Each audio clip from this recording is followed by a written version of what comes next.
Hi, my name is Jack Canfield, and welcome back to another episode of Speaking About Success. And my guest today helps architectural and engineering firms increase their profits.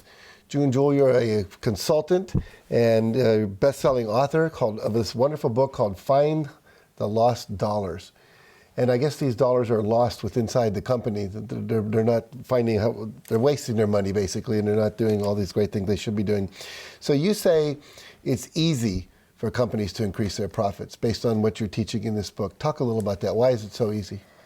Well, I think when people think about all the money they are earning, they don't realize that there's little small amounts that they're losing every single day based on their individual employees' behaviors in the company. Mm-hmm. So by evaluating what's really going on in the company and finding all those small amounts of money, it adds up to a lot. You were telling me before we came on air that about if you could gain 1% in all these different areas within the company, what a massive increase that would make. You were talking about one company with just a 1% improvement in different areas would mean like $3.5 million in additional profits. Sure. That's not a little bit of money.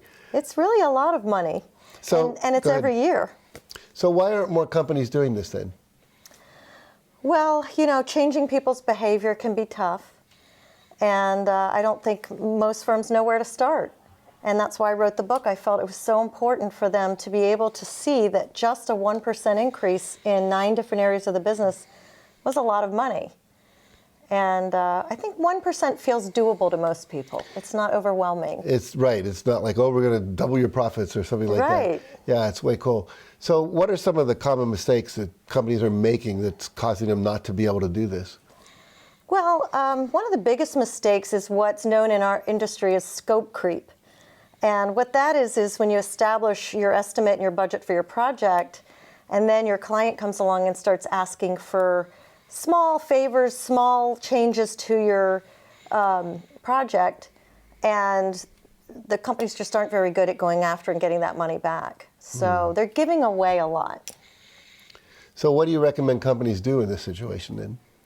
Well, there's several things they can do. One is where they really need to start is they need to really have a realistic view of what's going on in their firm. So I recommend that they do an assessment and they take a detailed look at what's really going on in their firm with their people, with their processes, and with their systems. And I think they'll start to see what many of the issues are. Mm-hmm. And one of the other things that's very impactful for many firms is to train their project managers in business skills, because that's where a lot of the money's getting lost. They're not trained in business skills, they're just trained in engineering and architecture. Right. And yet they're controlling projects that have large ticket items associated with them, profit or not, it happens. Now, we have a few more minutes, so you answered it really fast, which is great. When I looked at your book a little earlier, you had some common beliefs, I believe, or traps that companies get into. Can you unpack a few of those for us? Sure, culture traps. Culture traps, I've identified 10 areas where, because of the mindset within the firm and their culture that they've created, they don't focus on profit, and they justify giving money away. For example, one of those culture traps is we have to keep our client happy at all costs. So when the client does start asking for unreasonable requests or things that are outside of the contract, we just give it to them because we don't want to rock the boat. We want to keep them happy.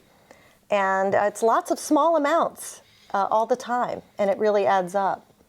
Another area is because of the recession and many firms had to struggle to get new work, they felt like it's not okay to fire a client. And so what happens in many firms is they have some good clients and they have some bad clients, and they haven't really learned how to focus on the good clients and giving the same amount of attention and care to the clients that don't pay them, don't treat them well, and they don't enjoy working with. Exactly. I know some of the companies I work with, teaching them to fire their clients, even teaching therapists to fire their clients. It's kind of a foreign concept to people, but it really does make a huge difference in terms of the joy level and the profitability of the company. Now, I do a lot of consulting with companies as well, and one of the biggest challenges I find when I'm trying to work with them or get them to work with me is they all say, well, we don't have time. I can't take people off the line or off the jobs to do this. Do you find that same kind of problem? Definitely. How do you respond to that? What do you tell people? Well, we've developed a program where in just 1 hour a week for 10 weeks, they can train their project managers online wherever they are.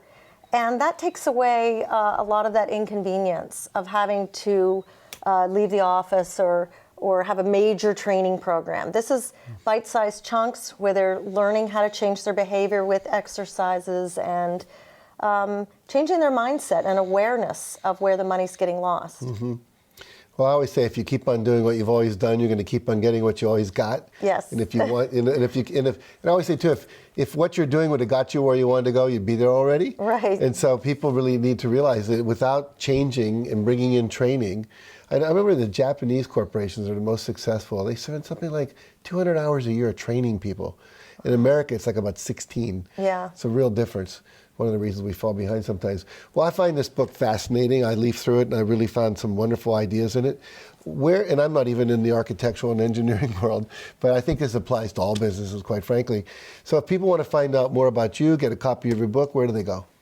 Well, our website is aecbusiness.com. Stands for Architecture, Engineering, and Construction, aecbusiness.com. Very good.